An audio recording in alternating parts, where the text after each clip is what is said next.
I'd like to welcome our next speaker, David Leslie. Dr. David Leslie is the ethics theme lead within the public policy programme at the Alan Turing Institute. He's the author of the UK government's official guidance on the responsible design and implementation of AI systems in the public sector. He has led several projects on AI and ethics, and he held teaching positions at Princeton, Yale, and Harvard on programs in technology, politics, and ethics. Over to you, David. Thanks, Maria. I'm breaking some recent conference tradition and not sharing slides today, as we talked about before. And I guess, you know, it might be subconsciously an attempt to sort of break through some conference ethos and to speak to you not kind of in an academic persona, but to maybe talk to you in the persona of citizens, decision subjects, and data subjects. So I'm going to talk a little bit about critical digital infrastructure and governing this as a global public utility. So in the final pages of their popular 2013 book, The New Digital Age, Google executives Eric Schmidt and Jared Cohen portray the coming of a brave new world that is organized into two distinct realities, one virtual and one physical. Describing the character of this emerging digital future involves, they write, telling a tale of two civilizations. For the virtual and the physical worlds are not merely independent of each other, but they develop on their own tracks and at their own paces. As might be expected, such a bifurcating picture of reality has direct consequences for the rights and freedoms of its fleshly occupants. Schmidt and Cohen explain, quote, as in a social contract, users will voluntarily relinquish things they value in the physical world, privacy, security, personal data, in order to gain the benefits that come with being connected to the virtual world, unquote. Viewed with the aid of just over half a decade of hindsight, Schmidt and Cohen's dualistic vision of a digital society organized neatly into virtual and physical domains seems to be both ontologically quaint and normatively suspect. What this dichotomous picture of social existence seems to fail accurately to reflect is the dynamic reality of the integrated platform infrastructure that animates and sustains today's big data society. With the rise of the Internet of Things, edge computing, the automation of the workplace, and the relentless digital mediatization of social communications, infrastructural platforms and data-intensive systems they support are progressively more coming to comprise the cyber-physical frame and fabric of networked society. We increasingly live in a dynamic and integrated digital world where connected devices containing countless sensors and sites of behavioral measurement intermingle with omnipresent algorithmic systems and cloud computing platforms. In this connected world, digital and material realities shade off into each other to the point of indistinction. Indeed, such an agile intermeshing of the virtual and the physical also operates as a generative mechanism within society itself.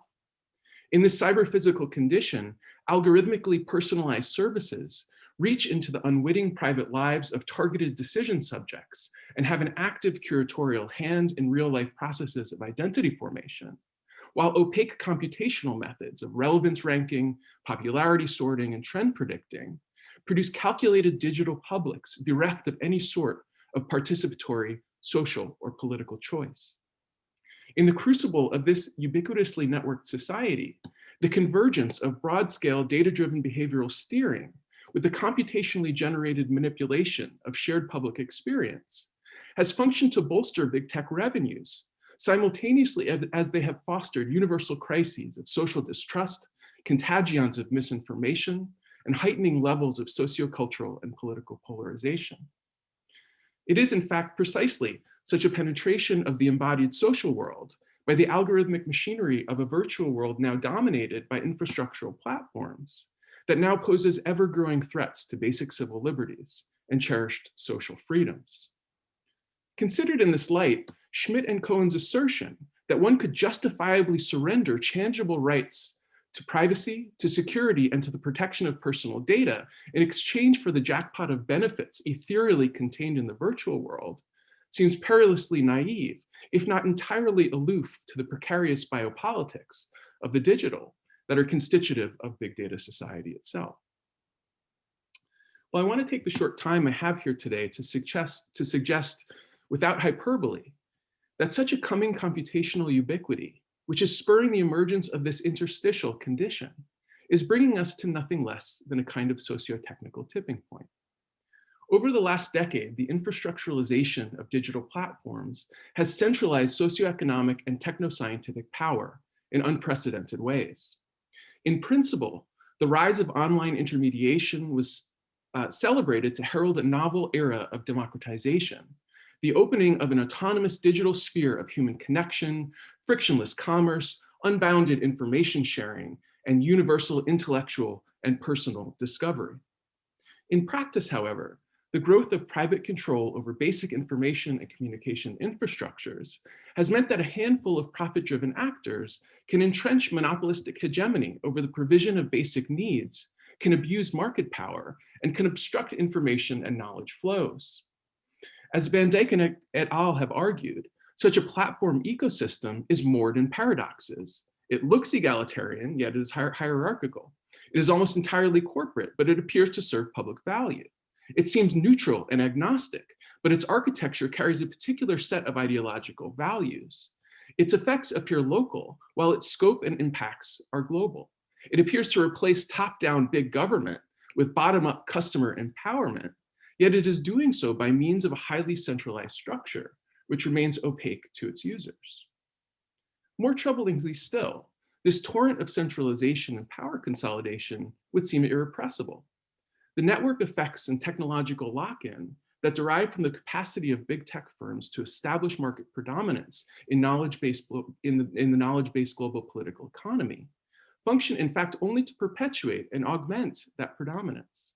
Besides securing unlimited growth for a small autocratic elite, these continuous cycles of self-enlargement and market capture enable such firms to then infiltrate social and political institutions with impunity, and ultimately to structure the public sphere itself.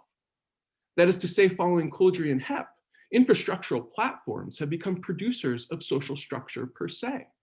They have become performative, suppliers of critical digital infrastructure that configure the design and delivery of public goods and services, and that shape policy options, statutory interventions, regulatory tactics, delivery strategies, stakeholder relationships, and academic and research agendas.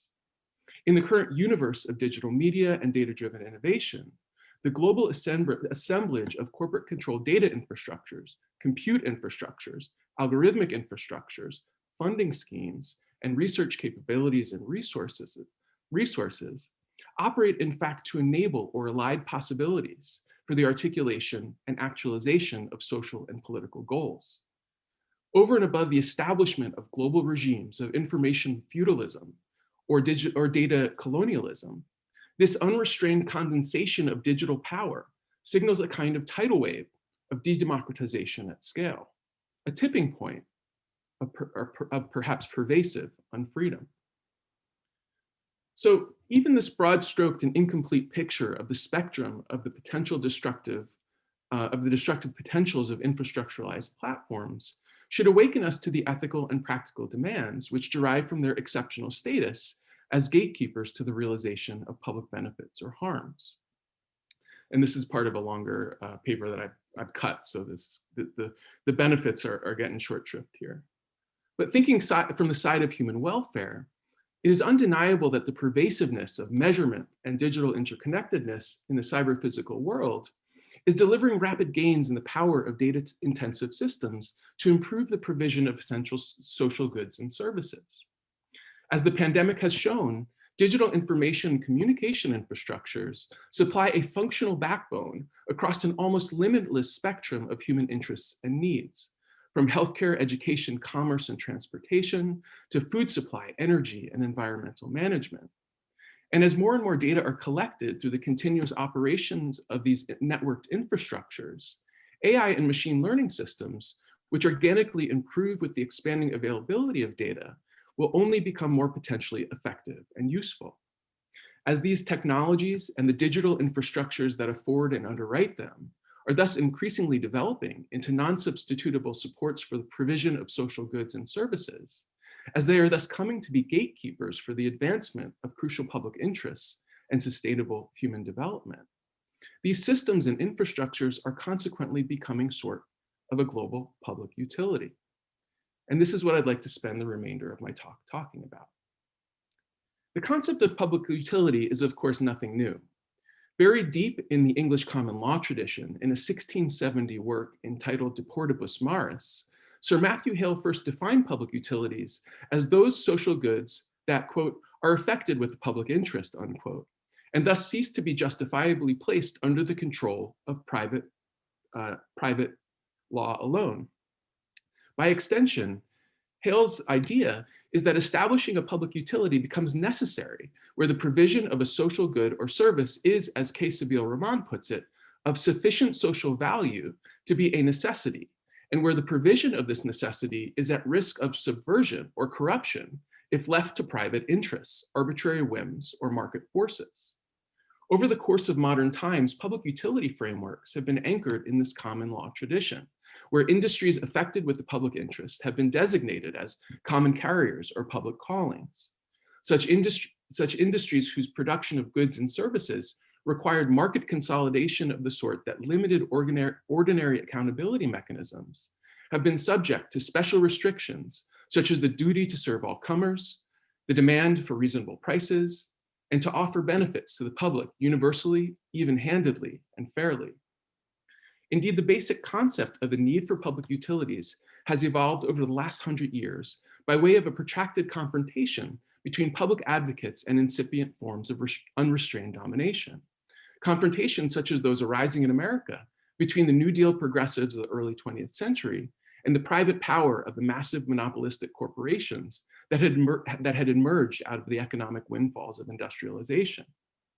The basic idea of public utility capture is simply that social governance of essential industries that unlocks access to vital goods and services, and that thus controls crucial dimensions of the common good without corresponding checks on the exercise of that authority, must be ensured so that the public can be protected against the considerable moral and societal hazards that attend leaving the access key to those vital goods in the hands of potentially unchecked market power and private influence.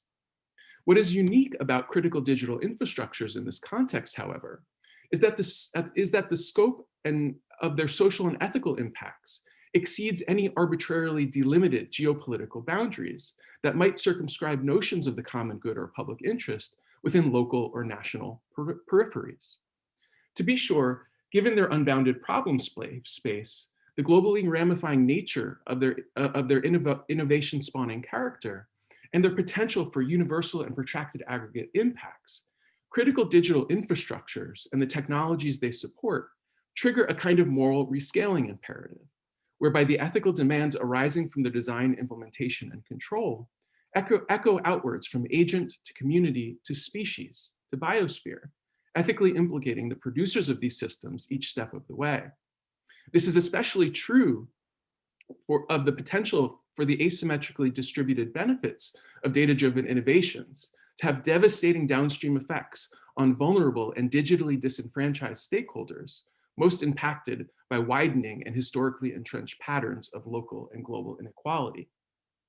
Were critical digital infrastructures to be reconceived as global public utilities, their producers and deployers would have to meet ever greater demands to design and implement their technologies ethically, equitably, and sustainably, to serve cooperatively articulated human ends, and to harness productive power for the purposes of advancing what John Stuart Mill once called the permanent interests of humanity as a progressive being. Such a charge to serve the common good entails that these producers and deployers would not just be endowed with the positive responsibility to contribute to the equitable provision of vital human necessities. It entails that they would also be endowed with a negative responsibility to not exploit for private gain the station of providing social essentials and necessary common stocks, either by exercising illicit, harmful, or coercive influence on affected stakeholders and decision subjects, or by collecting inequitable rent or toll for access to the critical cyber infrastructure shared in common and by all. So to close here, I want to draw on the work of thinkers like Raman, Teachout, Muldoon, and Matsukato to suggest 5 practical ways that the global public utility concept could be actualized through the regulation of infrastructuralized platforms. First, prohibit targeted advertising. As Raman and Teachout stress, firms like Google and Facebook provide essential information and communication infrastructures that should be treated as public goods rather than as opportunities to extract granular data on users, to behaviorally manipulate them, and to actively shape the flow of information for their own profitability. The relentless pursuit of commercial surveillance, the promotion of screen time addiction, the amplification of inflammatory online content, and the manufacturing of polarized digital publics, these are public bads that should be rendered unacceptable as such and banned by regulatory armature. 2, secure common carriage, equity, fair pricing, and non-discrimination. Where necessities for socioeconomic participation and social welfare are being provided through critical digital infrastructure, these must be rendered openly accessible, inclusive, and equitable. Enforcing this would include the execution of a suite of anti-monopoly regulatory strategies and fair pricing requirements. 3, set in place structural regulations that remove incentives to and organizational enablers of predatory behavior. Altering and overhauling the structure of corporations can preempt harmful forms of extractive and exploitative behavior by eliminating options for unethical profit seeking. Firewalling the provision of core infrastructural services can prevent self-dealing and conflicts of interest by prohibiting certain patterns of self-serving action, such as the promotion of an infrastructural firm's own commercial products on an infrastructural platform that supplies public goods. 4, institute mechanisms of democratic governance and community ownership. Digital platforms that affect vital public interests should be democratically controlled rather than ruled by private incentives to maximize shareholder value, to please investors, and to dominate markets. The tangible societal problems that are raised by these infrastructural platforms, such as the deterioration of public trust, the spread of misinformation, the violation of privacy rights, and the impoverishment of individual autonomy, should be confronted and rectified by those impacted by them, not those who benefit from their perpetration or from the avoidance of properly managing the hazards they pose. One option here is to set up legal mechanisms for decentralized and devolved governance as part of a public ownership structure, paradigmatically community-managed platform cooperatives. Another related option would be to put in place publicly managed data trusts and trusted research environments that facilitate the optimization of the public benefit of data exploration and innovation while protecting privacy and ensuring responsible data management. 5th, and finally, build a global regulatory capacity to manage the global character of critical digital infrastructures.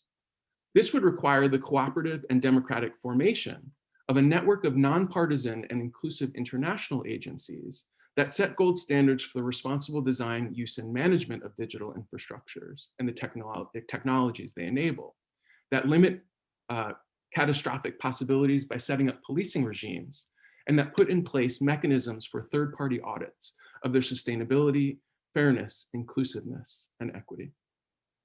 That's it.